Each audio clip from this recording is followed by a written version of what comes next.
His trademark is gunfire.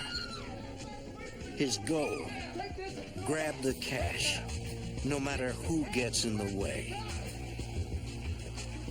In his wake, he leaves terrified victims, fleeting glimpses, and few clues for the FBI agents on his trail.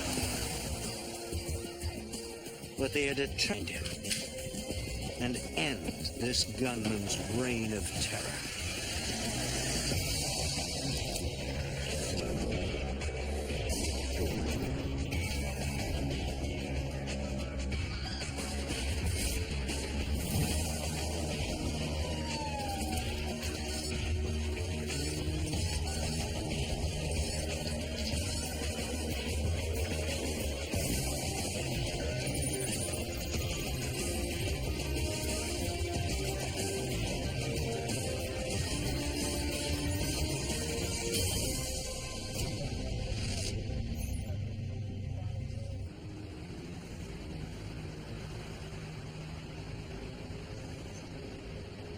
San Diego, California. On November 5th, 1987, the late morning quiet shatters with a gun blast in a local bank. A gunman orders customers to the ground, threatening to shoot whoever disobeys.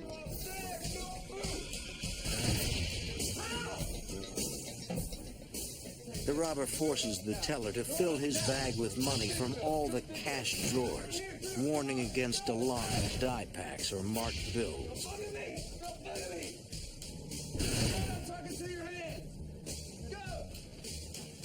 He avoids the vault, which would take more time. This robber hits hard and gets out fast. Employees call police immediately. But even in the best-case scenario, it takes several seconds to get through to an operator, and several minutes for dispatched units to arrive. By then, the gunman is long gone. Authorities conduct a full crime scene investigation. Although the man wore no gloves, he was careful enough not to touch any surface, and left behind no fingerprints. Bank robbery is a federal crime. The case goes to the FBI. Bank robbery coordinator Special Agent Jack Kelly considers this gunman a top priority. He's a takeover robber, taking command of the entire bank rather than slipping a teller a note. It's a rare style, used in less than 5% of bank robberies. Even on the takeover style robbers, most of them didn't fire weapons in the bank. So he was, again, even a smaller percentage of the small percentage of takeover robbers that we had at the time. So from that aspect, he was considered to be much more aggressive and much more dangerous. Also, he doesn't use a partner inside the bank, as most takeover robbers do. His violence has a profound effect on his victims. Victims in a takeover-style robbery are pretty traumatized by the event, especially when there's shots fired in the bank, and consequently your descriptions can vary dramatically. I mean, as far as the age, the height, the weight, everything. Some victims say he was wearing a disguise. Others disagree. The differing descriptions are of no real help, so agents turn to the bank's security camera photos. We did have some surveillance pictures of mediocre quality at that time, and it was not a great deal of assistance to us in trying to identify who this individual might have been. The photos show only that the robber is a white male about 6 feet tall, with a beard and mustache. Agents face a serious challenge. No evidence left behind. No reliable description of the robber. Special Agent Kelly believes it's not the man's first time robbing a bank. Reviewing unsolved cases for similarities, Kelly suspects the same man robbed another San Diego bank a year earlier. The modus operandi was identical, with someone coming into the bank, firing the gun in the ceiling, vaulting the counter. Similar description. The gunman left no evidence behind. The fact that there were so few clues was an indication that this guy was pretty good, and he really probably planned these robberies very well. Soon agents learn the gunman is not finished in the area. After he robbed the second time in San Diego, he actually came back a month later and robbed a third time in San Diego using the identical MO and firing the shots into the ceiling. The robber's choice to fire his weapon makes him a deadly threat. I don't think a robber that does something like this would hesitate to shoot somebody if somebody actually tried to stop him. California? As a rule, Special Agent Kelly attaches code names to serial bank robbers to allow for shorthand communication among agents. Also, a catchy nickname increases publicity. The media would be more willing to pick up the story and to show pictures in the newspaper or on television, which would hopefully help us generate some leads. Kelly dubs this one the Shootist for his distinctive and dangerous MO.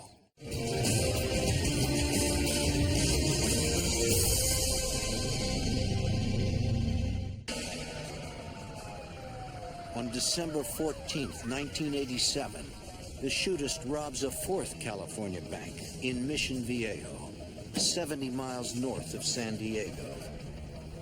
Check inside the bank. I'm going to go see what's in the convenience store here.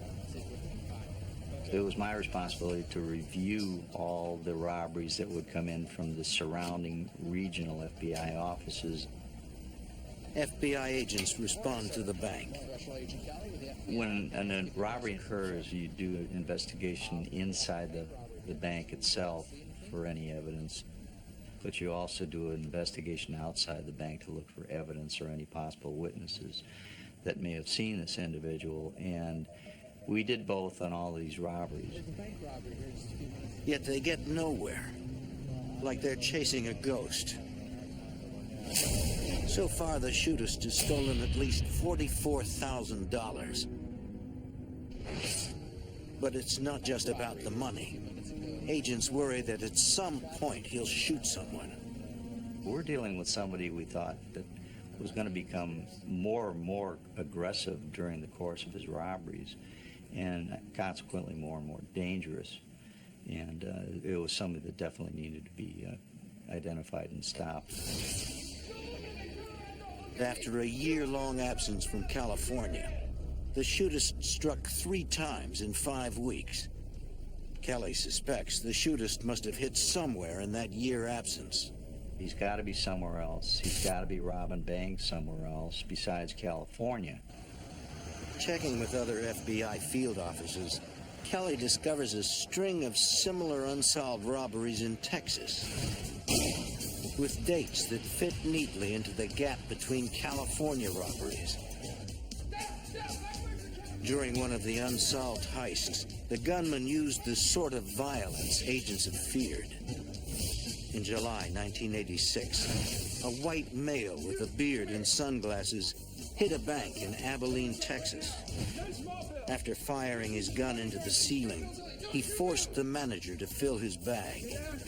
As in California, he wanted only cash from the teller drawers and warned against alarms, die packs, or marked bills.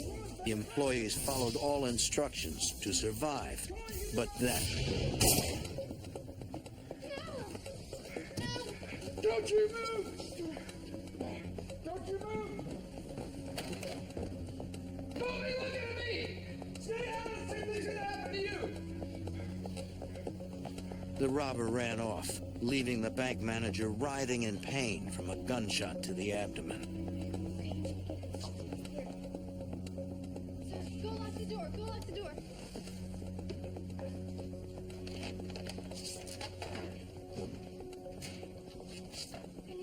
here right away. I'm at Everly Bank. We've been robbing the managers inside. I don't know what to do. Texas Rangers, the FBI, and EMTs responded immediately. The manager was gravely injured, but she survived. The other witnesses couldn't provide a solid description. It happened so fast, and they were so terrified, they didn't get a good look at the gunman. The crime scene investigation came up empty, and the security cameras provided only more photos of a robber with obscured features. Special Agent Kelly contacts the Texas Rangers, who are working the unsolved robberies. Ranger Thomas. And investigators in the 2 states pool their information. They know the Shootist targets branches near highway on-ramps for a quicker escape. The investigators agree the Shootist likely has a getaway driver, but no car has been spotted. Each heist is as clean as the last, and no solid leads emerge. The Shootist pulls off 6 more heists in Texas and California in 1988. Investigators hoped the media attention would continue. They need someone who recognizes the gunman to call in a tip.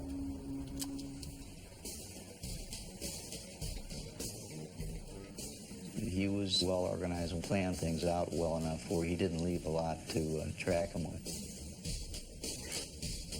What he does leave behind are bullets fired into the ceiling.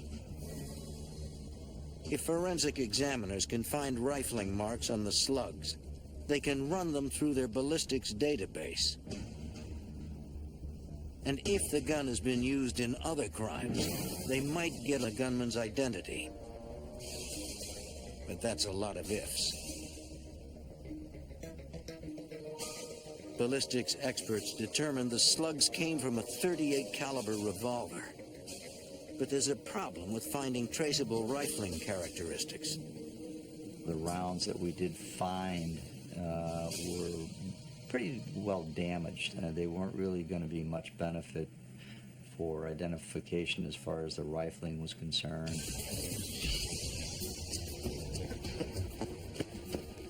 The Shootist continues his spree.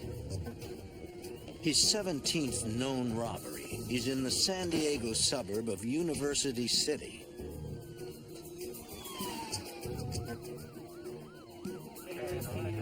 Once again, no hard evidence remains in the bank. But outside, investigators find signs of just how meticulous the Shootist is. It appears that before the heist, he loosened fence boards across his escape route so that after the robbery, he could reach his getaway car faster. Special Agent Kelly has chased more than 100 robbers, but this one's the most professional he's encountered by far. And you had to give him some credit, he was good. But you always had the hope that maybe there was some piece of evidence or some witness, some other puzzle that you could put together. Yet despite a full neighborhood canvass, agents come up empty. By the middle of 1989, the Shootist is made off with nearly $250,000. And he's struck in at least 10 different cities. Anytime an individual is mobile and he's able to move from not only city to city but state to state, it really kind of complicates the investigation because there are multiple jurisdictions.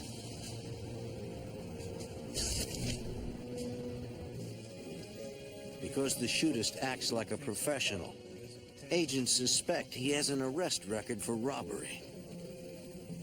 One of the logical leads to take is to look for people that just recently are released from prison and maybe going back to their old ways again.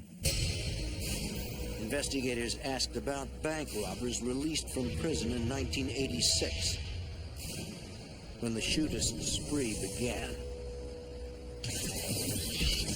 But it's a dead end. No one recognizes the man. In the surveillance photos, it's difficult to determine what the man really looks like. And the hair, the mustache didn't appear to be real. I mean, it was extremely dark in color. The task force concludes the shootist likely uses elaborate disguises. Wigs, mustaches, even makeup to change his complexion. When we first realized that he was probably wearing disguises, we actually took a number of the surveillance pictures to different costume shops. Agents show shop employees the photos, asking if they recognize the man or the disguises. But it's another dead end. Investigators analyzed the shootist's bank robberies, hoping to find a pattern. They compare the amounts taken to the frequency of the heists and determine the shootist spends about $3,000 a week. When he runs low on money, he hits another bank. You were able to see not necessarily a pattern, but you knew that he was going to need X amount of money after a certain period of time. Investigators note the shootist usually strikes on Mondays and Fridays and often robs different branches of the same banking companies. There were bank branches in the general area where he hits. He was just a kid in a candy store out there with trying to select where he wanted to rob next, and it was our job to try to outguess him. The team sets up surveillance on branches of the banks the shooter seems to favor. And the problem we had was absolutely no idea where exactly he would hit. There were so many branches, so many targets. Manpower is limited. Predicting which bank he'll hit next proves impossible. Bank robbers often use casinos to launder stolen money. The task force sends bank surveillance photos to casino security offices. One California casino responds with a good lead. A regular high roller there looks a lot like the shootist. They were willing enough to give us their surveillance photos of the individual that they had suspected. Agents track down the man and interview him. Special Agent Manuel with the FBI in California. He does resemble the shootist, but he has solid alibis for the robbery dates. Investigators eliminate him as a suspect. Another lead crossed off the list. We'll be in touch. Okay. On June 23rd, 1989, the elusive shootist strikes in Arlington, Texas, his 18th known heist. He has now hit banks over a 1,400-mile area. This time, a teller slips an exploding dye pack into his bag. When it blows, it renders the stolen money unusable. A few hours later, the shootist robs another bank. He's never struck twice in one day.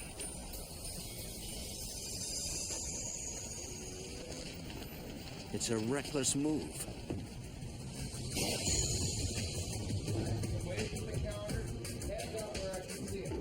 Agents fear he is becoming more desperate.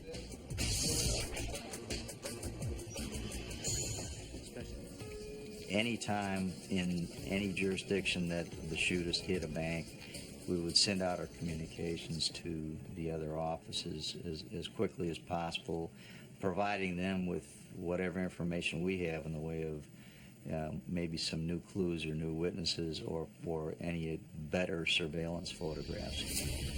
From the photos, the task force determines the shootist likely uses a Smith & Wesson .38 revolver, a handgun popular with police departments.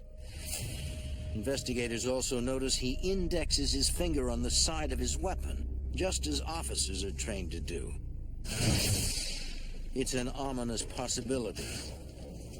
The shootist might be a cop. You, come here. Even if he's not an officer, he seems to know how they operate. Investigators suspect he goes as far as surveilling local officers to learn their patrol routes, and then chooses targets away from those routes to increase police response time. The elusive gunman treats bank robbery like a profession, and his planning is paid off in more than 20 robberies. Investigators welcome the continuing media coverage. They know their best chance of finding the shootist might be through the public's help. One witness in particular provides an interesting lead. After the 1989 heist in Mission Viejo, a resident near the robbed bank saw a man climb into the trunk of a car, which then sped off.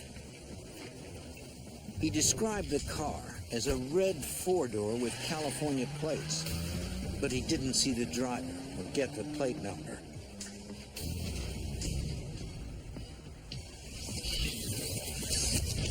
Agents run checks on every car that fits the description in California, but there are thousands. It would take months to track down each car. But the sighting does confirm one suspicion. When we found out that he was getting into the trunk of a vehicle, we knew that he obviously had an accomplice in these robberies. On March 30th, 1990, the shootist robs the same Texas bank he hit a year earlier. To investigators, the repeat job means he's getting even more brash, unafraid of being recognized by anyone. By the end of 1990, the task force ties the shootist to 27 robberies that have netted him nearly $400,000. All without a single usable print left behind. He was very cautious about vaulting the counters, not to touch things. Even going out the doors, he would hit the doors with his elbows or his hip to push them open. Somehow, agents need to find a way into the shootist's secretive world. The case to behavioral profilers at the FBI Academy in Quantico, Virginia. It's not that it's going to be able to place a name on the individual, but it'll kind of give us a little bit more about the guy's personality. Studying details of each known robbery, the FBI profiler creates a behavioral sketch of the shootist. Because most criminals start working in their comfort zone, the profiler suspects the shootist is from Texas, where the first robberies occurred. The gunman's level of precision indicates possible military training. You, come here. Since the shootist has gone so long without anyone turning him in, the profiler suggests the robber has only one fiercely loyal accomplice. And experience with other takeover robbers makes the profiler believe the shootist will grow more violent as his spree continues. It's possible the gunman will choose a shootout over surrender. This guy's going to be willing to shoot his way out of the bank or even take hostages to make an escape from the bank if he's cornered.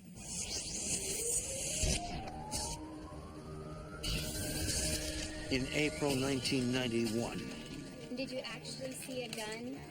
the shootist expands his turf into Northern California, robbing a San Jose bank of $15,000. Okay. Did he shoot the gun? Was anybody hurt? We never found a witness as to where he went, what kind of car he had, did he have accomplices. We had no idea.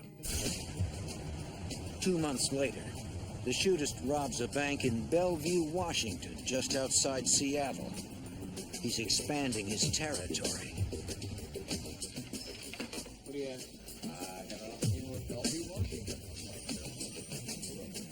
Seattle was now in the loop. Now we knew that he was broadening his horizons and moving on to other states. The elusive bandit is one of the most prolific and widespread robbers in modern FBI history. By 1991, the 5-year statute of limitations expires on his earliest robberies, so he can't be charged for them. Agents are racing the clock. Well, he was a violent multi-state bank robber who was very successful, been hitting every 6 to 8 weeks, and no one had a clue as to who he was or where he was from. In August, the Shootist robs a bank in California, bringing his known total to $474,457. Investigators find a solid clue, a false mustache. It's the first evidence recovered that might be physically linked directly to the Shootist. But at the time, DNA analysis is expensive and time-consuming, and they have no suspect profile to compare it to. Unfortunately, that wasn't of any evidentiary value to us other than the fact that we confirmed that he was wearing a disguise, obviously. By the end of 1991, investigators linked the Shootist to 33 armed robberies in 18 cities. Investigators have nothing.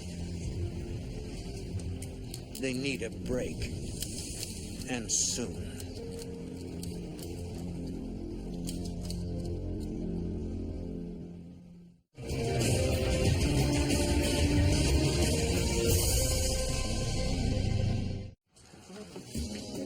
Investigating the longest string of unsolved bank robberies in modern FBI history, agents have little but grainy photos of the man they call the Shootist.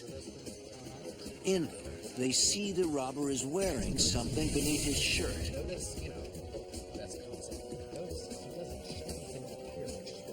At first, we thought it might have been body armor, but under closer scrutiny, it appeared that this thing was really covering the lower abdomen and back portion of his body. It could be a brace, meaning the Shootist might have a bad back. Although he really didn't display that with his ability to vault the teller counters. But these back braces were probably just to support his ability to be able to do that. Determined to run down every lead, investigators contact chiropractors in the areas near the banks. But they have only blurry surveillance photos of a disguised man, and they can't get to every doctor in 3 states. And there's quite a few chiropractors, but we did cover as many as we possibly could, and we really didn't have any luck. It's another dead end in the years-long search for the mysterious bandit. 1992 brings 7 more Shootist heists, including the repeat robbery of the bank in Bellevue, Washington. New total, nearly $600,000. Tried to process the bank for fingerprints, extensive interviews of the witnesses, and of course, our wildest hope would that someone would say, yes, I saw them get into a specific car. No, I walked by, I saw the people standing out there. But no one saw anything. Where are you heading to? Well, I was heading to the other bank. I had to take your deposit over there. Okay. There is this concern that you're not serving the public well, that here's a man that's allowed to come in and do a bank robbery and fire a shot, and eventually there could be an accident or an intentional shooting. And, you feel it's frustration that you didn't do everything you could, although you can't think of anything else to be done.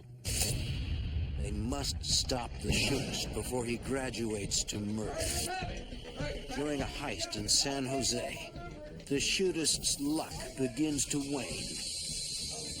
This time, before he vanishes, the bank's security camera catches the best shots yet of his face. A San Jose police forensic artist uses the photos to build a composite sketch of what the shootist would look like without his disguises. Recreating features that are obscured requires a thorough knowledge of human physiology and a remarkable artistic eye.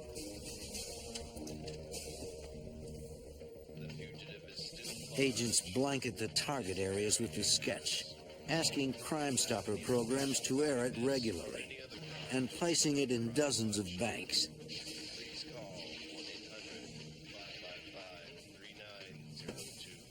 We thought that in order to get this guy, we needed the help of the community. We needed somebody to call in with information, something that they had seen or heard. On May 11th, 1994, investigators get the break they need. An anonymous caller says he knows the shootist, though it's no slam dunk. The information was fairly generic. The name that was given was Johnny Williams, or John Williams, and then he also supposedly used the name of Rawls. The caller says Williams is about 40 years old, drives a red four-door, and has a devoted accomplice, his wife. He says Williams is always armed, has a hair-trigger temper, and has vowed never to be taken alive. In fact, he and his wife have a suicide pact if they're ever cornered.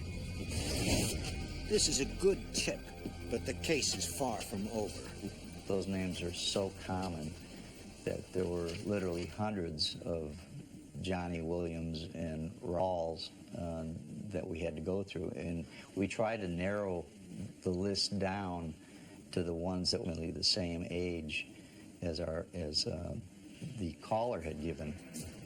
Agents cull through California DMV records and find a Johnny Madison Williams and a Robert Hall that appear in their photos to be the same man. They then compare the photos to the composite sketch. It was an exact match for the sketch done by our police artist, just as if he had done it right off the picture. So we knew that we had the right guy. California fingerprints drivers. The DMV fingerprint records confirm Hall and Williams are the same man. Johnny Madison Williams is a former Marine from Texas and has a record for robbery and theft there. Williams' wife, Carol, bought a .38 revolver like the one in bank security footage. And Carol drives a red four-door registered in her maiden name. Investigators find no legitimate source of income, yet the couple lives in a $350,000 house overlooking the ocean in Los Osos, California. The area where he was living was on high ground overlooking Morro Bay. It was an affluent area that actually had one road in. It's an exposed area where agents might stand out as strangers. We did not know where Johnny Williams was at the time. Despite the risk, FBI agents have to check the house. They find a spot they hope is obscured and set up surveillance. We knew he carried a weapon. We knew he would use it. We also had information from the anonymous tipster that he carried that weapon all the time. The agents see no sign that anyone's at the house. The team watches and waits. We had made a contingency plan that if we saw Williams returning in that vehicle, we would do a felony car stop before he got into the neighborhood where we had safe fields of fire and where there were no escape routes for him in his vehicle. Agents watch the house for several days, but the couple fails to show. Staying to the end of the shift. Investigators suspect the Shootist is off preparing for another heist. Jack Kelly has a hunch it will be in the Seattle area. The Shootist is robbed there in 1-year intervals, and the year is up. Kelly contacts Seattle Special Agent Don Glasser. He said, it's definitely going to happen. He's going to definitely rob in your area. So be on the lookout. It's just a hunch, but it's all they have. Glasser hits the streets looking for the red car. I was out of the office and on the street so I could be in the vicinity of the Bellevue area. Getting very antsy, very excited about being prepared to respond to a dispatch saying that there was a 91, a bank robbery. July 1st, 1994. The Shootist strikes again.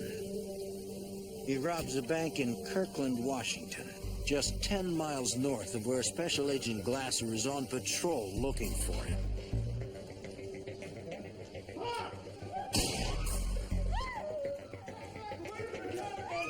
After his trademark gunshot, the Shootist orders a teller to load his bag with cash.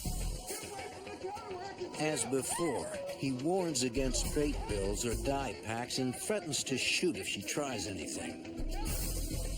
The teller accidentally drops wooden paperweights in the bag, which the Shootist mistakes for die packs. He's enraged. The gunman runs out without firing another shot and disappears before police and the FBI can respond. Investigators get word of the latest robbery. Special Agent Jack Kelly's hunch about Seattle was right. We knew where he was at this point, at least what vicinity of the country he was in the general Seattle area. Kelly has already flagged Williams' credit cards, so he'll be notified if one is used. Just after the Kirkland robbery, the plan works.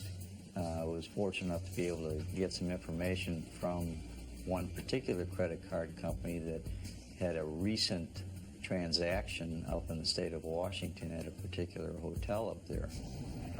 Seattle Special Agent Don Glasser rushes to the hotel. I went up there very excited. I know now we've got some real good information. The hotel is in Bothell, 10 miles from the latest robbed bank. Johnny Williams used a credit card in the name of his alias, Robert Hall, to check in. But there's no guarantee he's still there. I drove through the parking lot. I saw the red card sitting in the parking lot, nose in the parking space. When Glasser calls in the plate number, it comes back registered to Carol Williams under her maiden name of Hawkins.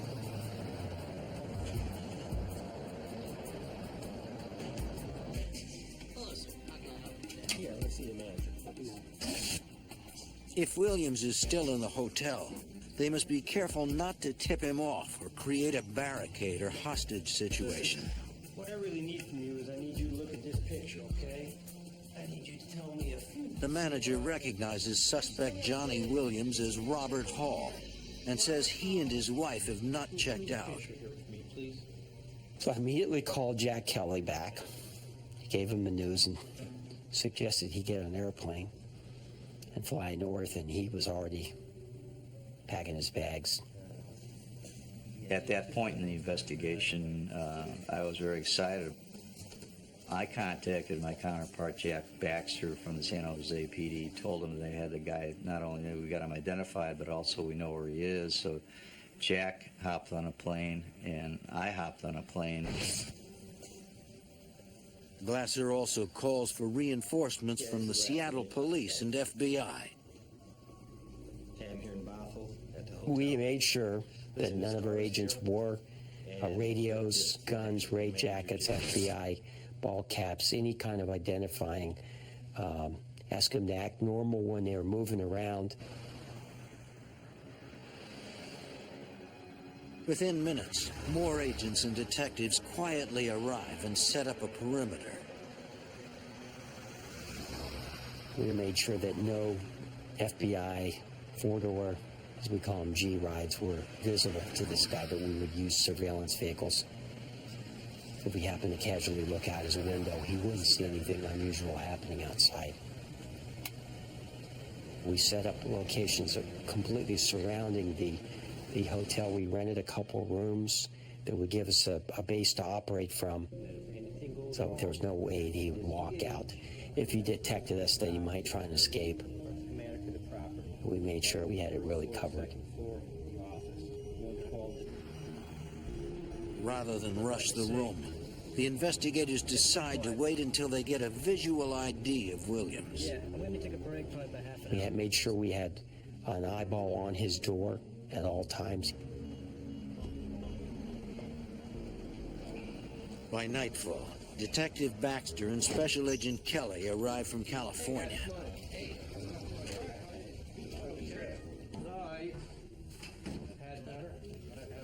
We didn't want to move too fast. We had to have patience, and we wanted to make sure we could arrest him in a way that nobody was going to get hurt. The agents want to take Williams into custody outside his room in case he has guns inside. As dinner time approached, we hoped that we'd see him come down and go to eat or something like that. And we were prepared to arrest him if he did that. But hours pass with no sign of Williams or his wife. While they watch, investigators have to stay under the Shootist's radar and not use police radios. We had been told he had a scanner, so we had to be careful what we said on the radio for fear of tipping him off that we were there. It does appear someone is in the room. We knew that there was a light on in there. We could see the light, and all the drapes were drawn, and we could see the flashing of the television in there. A full day and night of surveillance passes with no movement from the room. In the morning, agents devise a ruse to see if their suspect is actually there. They recruit a hotel employee to help. Investigators show the man what their target looks like and ask him to knock on the door to ask a maintenance question and get a good look at whoever's inside. Despite the danger, the employee has to act natural. If Williams gets spooked, he could turn violent.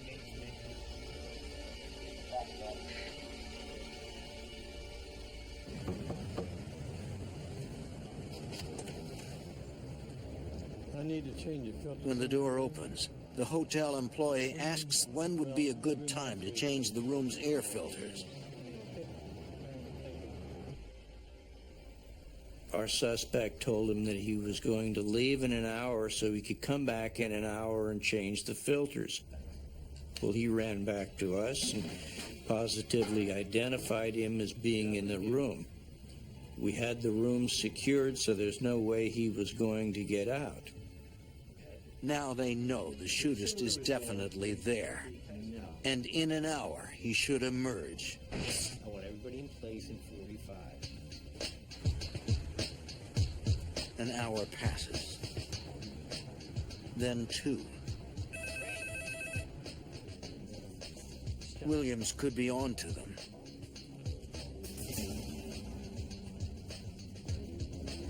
But then an opportunity presents itself.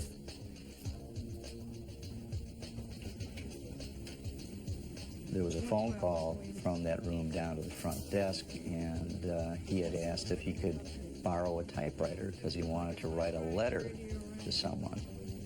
And he was asking the people at the front desk if they could bring the typewriter up to the room. We instructed him not to do that.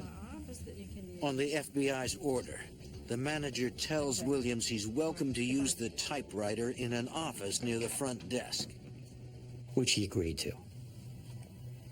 Say be down shortly. The small office is a good place for an arrest. Away from the public. No chance of escape.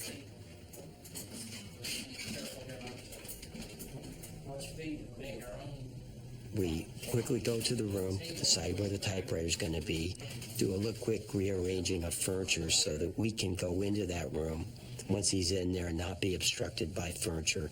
We have a nice clean path to get to him. As a final touch, investigators place a sheet listing the Miranda arrest rights in the typewriter. Then hide in an adjacent room and wait for the word from their men outside.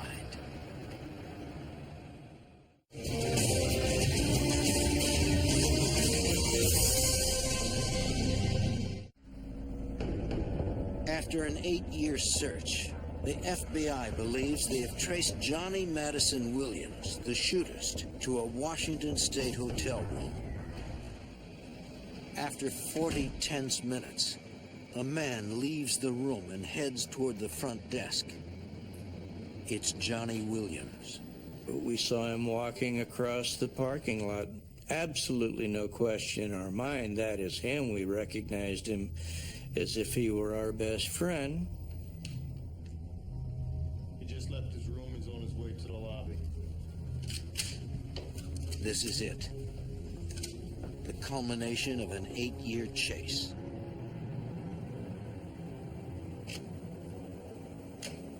He walked into the front desk, and they instructed him to go over to this office. Mr. Williams, the office is ready. So he walked behind the front desk and went over there. This extra paper down here. Just page me if you need anything else.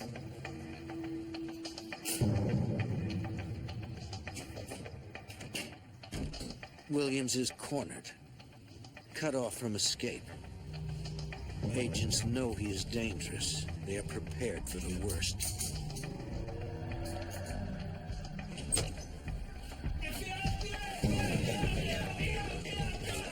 But he is completely caught off guard. Agents take him into custody without a struggle. He is unarmed. Because of the investigators' careful planning, it's a perfectly quiet arrest. I called him by his true name. I said, Johnny Madison Williams Jr., it's over. And his head kind of dropped. Next, agents have to get Williams' wife, Carol.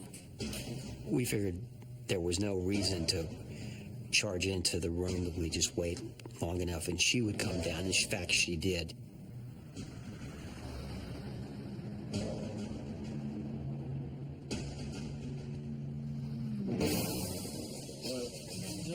Right now.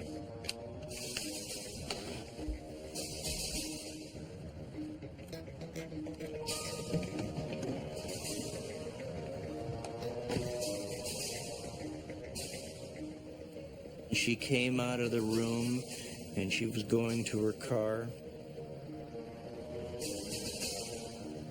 And we just stepped out and took her into custody there without incident. Freeze, FBI, you're under arrest. Place your hands where I can see them. Place them on top of the car. Okay. There you go. Use your left hand. Other hand. Move the FBI, okay? You're under arrest. Once again, a safe arrest.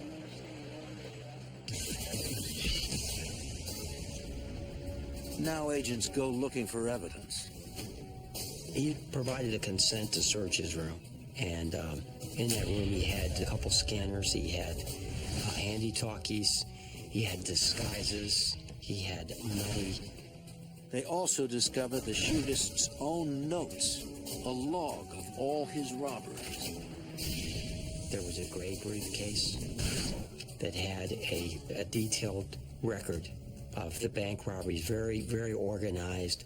The date, the day of the week, information on the total the address of the bank, the name of the bank. Very, very, very incriminating evidence. Investigators find more in Williams' car. He had 2 pistols, and they were in the trunk of his car.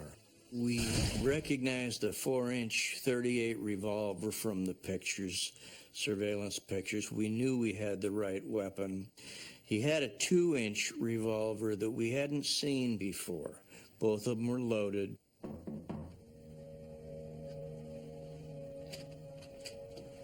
The investigators separate Williams and his wife while they await transport to an FBI office for booking. Williams agrees to talk. We linked him to, I think, a total of 48 robberies. And when I did the interview, he asked me that. He says, "How many do you have me for?" I said, "Well, how many do you think we have you for, John?" He says, "Oh," he says, "you know, you wouldn't be here arresting me and know my name and everything else. You probably have all 56. Williams goes on to detail each of the 48 robberies the FBI know about, plus 8 they don't. The entire interview eventually lasted about 12 hours, and I was writing constantly. I had writer's cramp at the end of the 12 hours with all the information he was providing. Johnny Madison Williams took his work seriously, casing banks for weeks, outlining intricate escape plans. He says he wore the brace after injuring his back in a car accident and frequented chiropractors, just not the ones investigators got to. Knowing the FBI would try to trace his disguises, he stocked up in Dallas before he started his robbery spree. He tells agents he studied radio dispatch codes. All that work brought him close to $1 million in stolen cash, until authorities stopped him. Yet it wasn't just the agents and officers working the case who solved it. Many times it's the assistance of the public that leads to the capture and successful resolution of these cases. It's very important. I think no more so than now with the terrorism threat. Is that important? Carol Williams pleads guilty and receives 20 years for her role in the Shootist robberies. Her husband, Johnny Madison Williams, the Shootist himself, also pleads guilty to the 27 robberies still under the statute of limitations. He is sentenced to 92 years in federal prison. His unprecedented reign finally over.